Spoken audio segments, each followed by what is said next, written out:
how's it going? And welcome to another Q&A. Yes, I'm sorry, I know it's not episode 100. Soon, next week, I promise, alright? So until then, let's answer some YouTube questions. From Latte the Floof. I just got a new fursuit and I'm very happy, but I wanted to know, is there anything I need to know for cleaning and taking care for it? I do already have a whole bunch of videos for the different aspects of fursuit care. You can find them all in the description. And I assume you already know the basics, like, brush, disinfectant, Under Armour, carpet spot cleaner.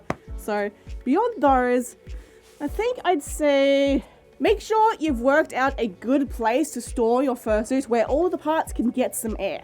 One of my favorite tricks is to just grab a clothes peg and peg your hand paws together so then you can just hang them on stuff. But I also recommend getting a nice big thick business suit coat hanger to hang your bodysuit from and store your head either with its mouth open or upside down so air can still get through. Suits do eventually get a little bit of a musty stink to them as they get older, so if you're always airing out your suit, then this stink won't come for a very long time. From Hazel Grunts. What do you think is the minimum price that someone should charge for a fursuit? I want to become a fursuit maker, but people don't usually buy from newbie makers unless they are insanely low prices, example $200 for a head. Any thoughts? Finding a minimum price can be difficult because everyone has a different way to go about fursuit making. You never want to charge less than what your materials cost, and nobody should be expecting you to either. Let's make a cost breakdown example.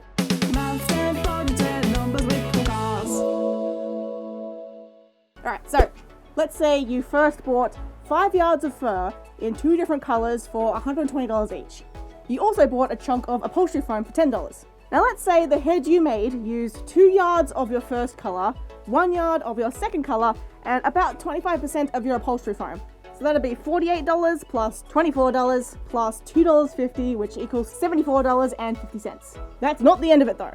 Say you used a pre-made Lycra balaclava for your base. Those are about $10. Then say you went through a whole pack of hot glue sticks. That's about $5 there. You used a whole bunch of cling wrap and duct tape for your patterning, so about $10 there. Then you used $5 worth of upholstery thread, then $2.50 of PVC and $5 worth of buckram for the eyes. Then you also used $2 worth of waterproof paint to paint them. So with all that added up, we're up to $114. On top of that, other things you need to consider are how much electricity you've used, the percentage of the house that your workspace occupies versus what you pay in mortgage or rent, and the food that you ate to be able to work. If the head took you a week to make, let's just say $40 worth of electricity, $30 for the workspace, and $30 worth of homemade sandwiches. So with that, we're up to $214. And that is the absolute minimum you would sell that head for, because at that point, you are breaking even. You're making zero profit. However, there is still one more very valuable and finite resource that we haven't yet accounted for, and that is your time.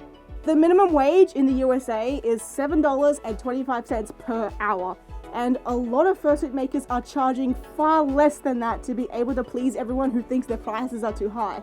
So if you worked on that head for 8 hours a day, 7 days a week, at $7.25 an hour, that in itself is $406 just for your time. So to sell that head at a fair price for you, you would have to sell it at least $620. Which might feel like a lot to some buyers, but that is literally just minimum wage work. As your experience and skills increase, your time is worth more, and you should give yourself a raise and charge a higher hourly rate. Alright, I know that was a lot, and I hope that made sense, and I also hope it provided some insight as to why fursuits can cost so much. From Gear 102, learning about the term bottle episode, would someone else on YouTube be able to use this term in order to define their own video/series? Of course, I didn't coin the term, it's not my words, so it'd be kind of a real jerk move of me to gatekeep something not mine. Gatekeeping is lame. From Goldblock13 Gaming, are Q&A vids technically count as bottle episodes? Well, yeah, technically, yes. From Mouse the Cat, do you ever need to take breaks when recording for water, air, etc.? If you don't, any tips on trying to keep recording continuously? Besides the odd swig of water, not really.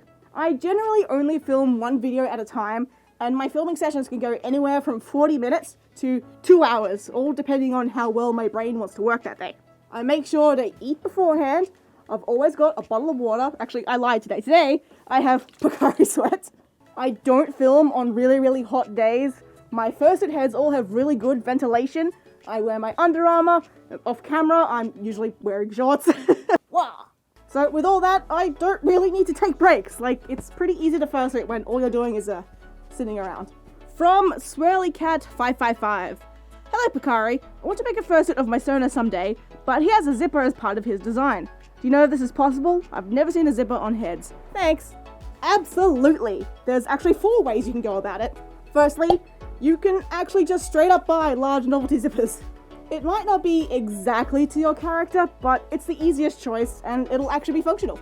Secondly, a plush version. This unfortunately won't be functional, but it'll look great and be extremely comfortable. Thirdly, casting. You can craft the shape you need, make a silicone mold out of it, cast it with resin, and then build them onto your suit. And fourthly, 3D printing. I don't know if any existing models already exist, but I assume a zipper wouldn't be too difficult, and you might even be able to get it functional, but that would be a lot of work. From Hershey the Rat. Hey Pocari, so I'm thinking of making a soda, but the inspiration is Arizona green tea. Would that still count as a soda?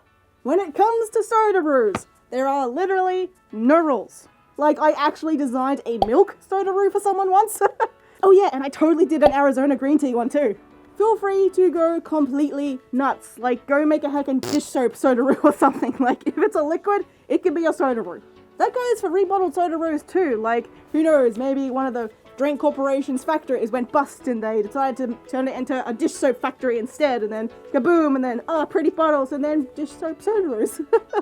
So yeah, if you think that you're breaking a soda brew rule, all I can say is, please do. From Trippy Lenny.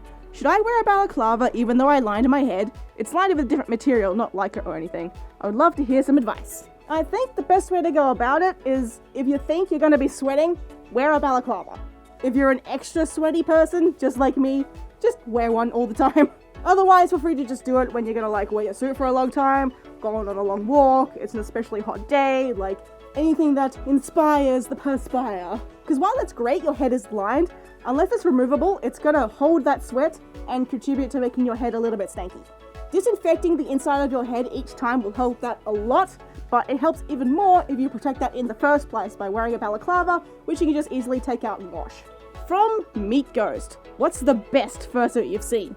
Okay, so obviously there's no such thing as the best fursuit because everyone values different things. Like the quality, the style, the character design, their performance, like everyone's gonna value something over another. So with that said, I just want to take this opportunity to shout out a maker that has popped out of literally nowhere, and I am an instant fan. This is Tambourbaine, and their technique is absolutely mind-blowing. Firstly, they sculpt their heads out of clay, and those alone look absolutely stunning. So they'll make a mold out of it, cast it in resin, paint it, flock it, and then add the other details. I have never seen flocking be used for fursuit heads, and I am instantly in love. If you don't know what that is, have you ever had like a little plastic toy that felt a little bit fuzzy but wasn't quite a plush but was still soft? That's flocking. So please do go check out Tambourbaine, and I believe at the time of this video, their commissions are actually open, so hey, maybe this is the maker for you. I am so excited to see what else they make. From Lily Ferguson. In the future, will you ever start to make fursuit commissions, like a business? Absolutely nope. Nope. That is a nope from me, friend. For one thing, I don't think I'd ever have the time. 2, sourcing fur in Australia is an absolute pain in the butt. And 3, I do not have the patience nor the perfectionism to be able to produce quality suits. When it comes to crafting, I have a pretty typical, she'll be right kind of attitude, and I don't sweat the small details. I don't do very well with deadlines either, so I am 110% sure that professional fursuit making is not for me. If anything, I would maybe sell a pre-made or 2, because that way it's already done, everyone knows exactly what they're getting, for better or for worse, and it's just done, no dramas. From Wolfie Dreamer. Hey Pocari, I'm half deaf, and I was wondering if that would affect if I were to ever get a fursuit. Would I need a special suit so I could hear better? Well, you totally need to go and check out Zusho's channel. Zusho is the sweetest bean, an incredible fursuit performer, and completely deaf.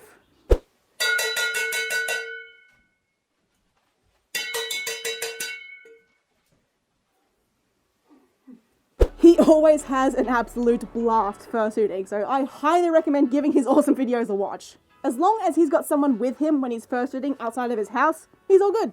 So that is exactly what I would recommend to you. Always have a handler when you're out and about, and you'll be fine. And that does it for another Q&A. Please do leave me some more in the comments below with the hashtag Q&A, so then I can find them. Thank you so much for watching. I super duper duper duper duper duper appreciate it. And I will see you hopefully next week, maybe the next, I don't know, for episode 100. She's a big one, so I might miss a week. I'm gonna try.